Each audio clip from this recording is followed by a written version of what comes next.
still investigating the poisoning deaths of 2 toddlers at a Westdene daycare centre last month. Some reports say that the children had consumed rat poison. Our reporter Dylan Pillay spoke to the distraught mother of one of the kids. Sent my child, the older one, she's 13 years old, to go pick up the child at the crèche. And then when they got home, I got home also that night. And then she was still fine, playing as usual as my child. She was healthy. And then just after we had dinner here at home, the child, she started reacting very badly. She started coming white stuff. She was crying at the time, coming white stuff from mouth, from the nose as well. That's when I started panicking. I went to the next door to a guy to rush to my child to the hospital. So when we got to the hospital, actually the child wasn't breathing at all. My child wasn't breathing at all at the time. So I ran to the emergency. I gave the doctors the child, and then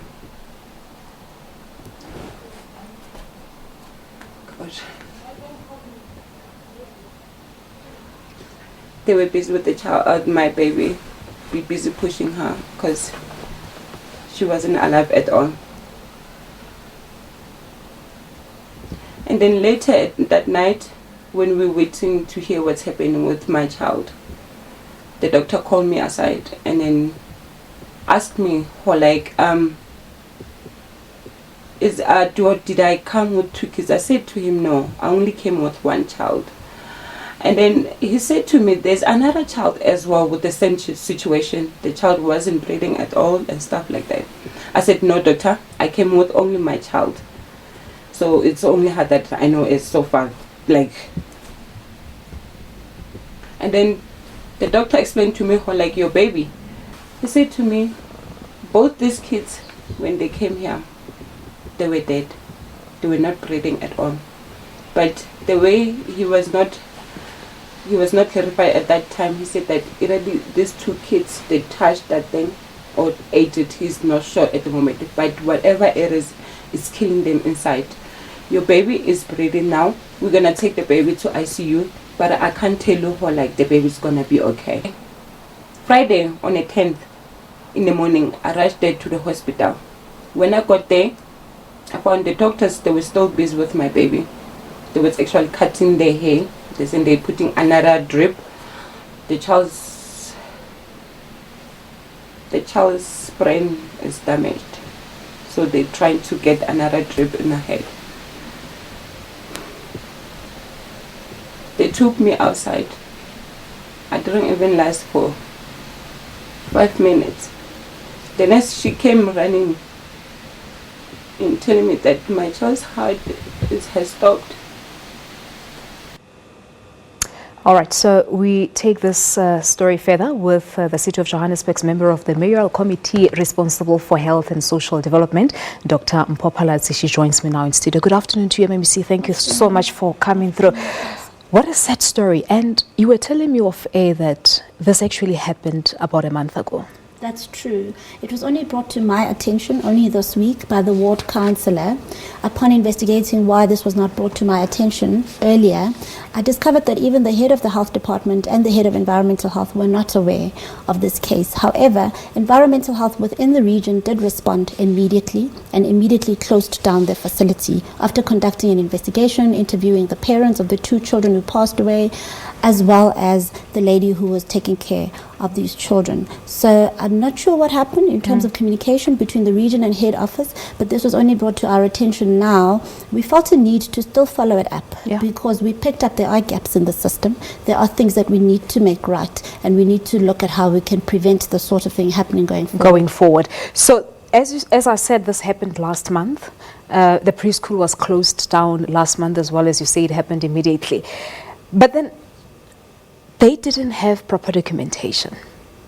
Talk to us about that. I know you were at the police station earlier today before you visited the family. That's correct. So in order for anyone to operate an ECD facility or to take care of children, there are certain legal requirements. The city has a role to play as well in terms of seeing to it that people abide by the bylaws of the city.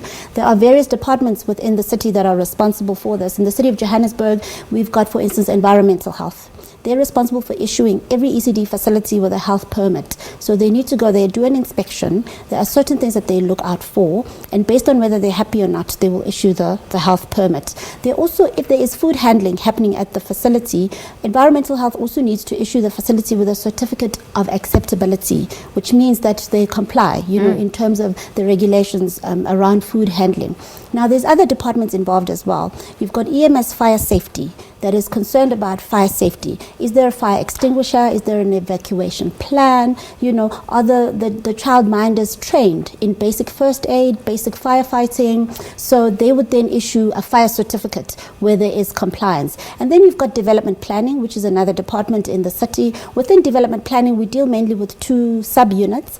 The one is land use management, and the other one is building control. Building control is concerned with the structural integrity of the facility. They look at, how it was built. They look at all various kinds of things to ensure that children are safe and that there won't be any disasters while children are in that space. Land use management looks at zoning rights. Now, they would, look at whether it's zoned correctly for that kind of use. Now, it's been difficult in the past for ECD facilities to comply with the city's bylaws for various reasons. One is that, there was fragmentation in how the city approached compliance. What we've since done is we've tried to streamline functions across the various departments. We've got social development as the custodian for children in the city, taking the lead and coordinating functions across the various key departments, making it easy for ECD practitioners. So now there's only one point of entry into the system, and we help them to move along from one stage of the compliance process to the next.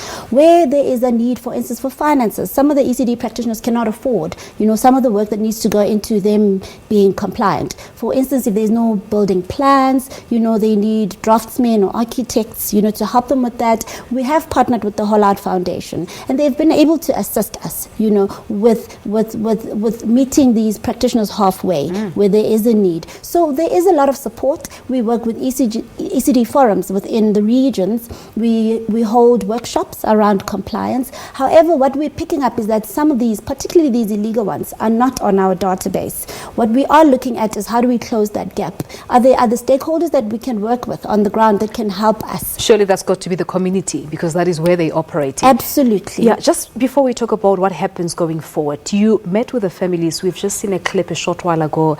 The mothers, obviously, they're distraught with what happened. But talk to us about your conversation with them, because you were telling me off air that they knew that this ECD was operating illegally.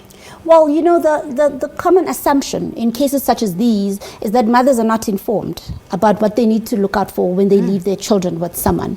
In this case, however, it was not the case. I mean, upon being asked if they are aware, both mothers said they are aware of the legal requirements. And when I asked why then they didn't ask, they said because of desperation. We know that there's poverty in our setting. We know that a lot of the mothers are working. We know that government is not providing ECD as a service the same way we do with basic education, for instance. So a lot of these ECD centers are either registered as NGOs or as private companies, and some, as we can see, are not even registered. So that remains a concern.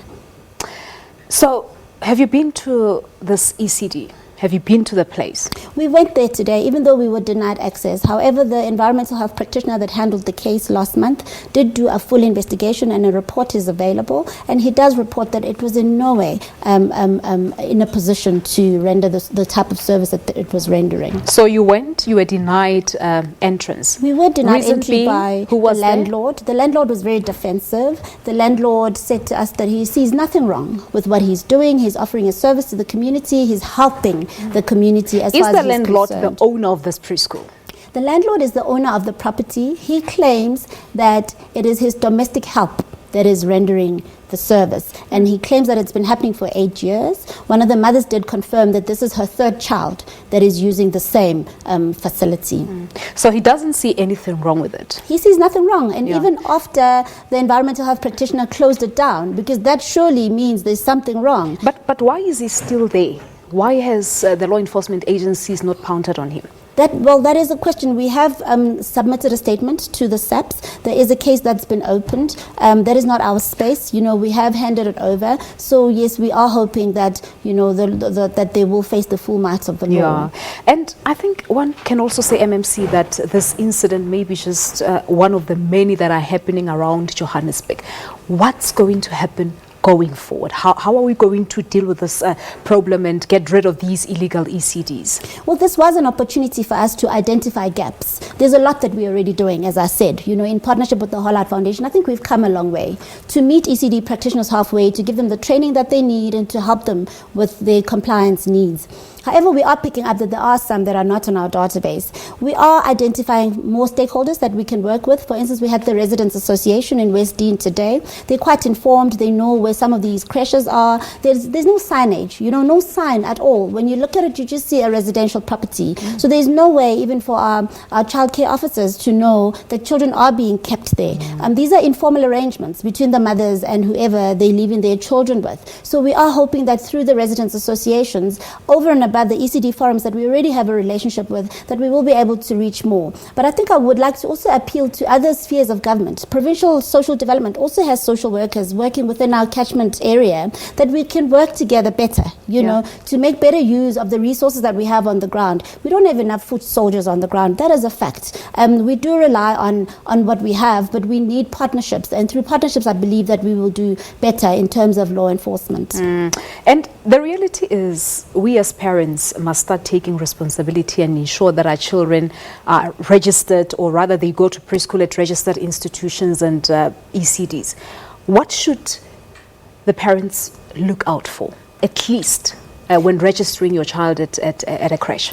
So I've already explained what the compliance process entails. There are different certificates that you receive from the different departments. For instance, I spoke about a health permit from environmental health. I spoke about a certificate of acceptability if you were handling food.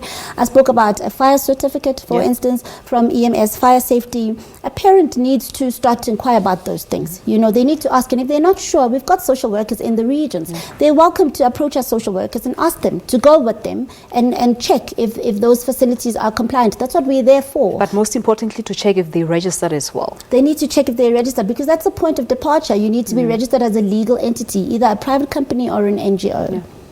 All right, Dr. Phalatse, we'll leave it at this. Thank you so much for coming through. Thank you. Thank you for having me. Dr. Mpho Phalatse is the MMC for Health and Social Development. She visited the family earlier today and basically saying that it is our responsibilities as parents to ensure that we take our children to registered ECDs. Peter?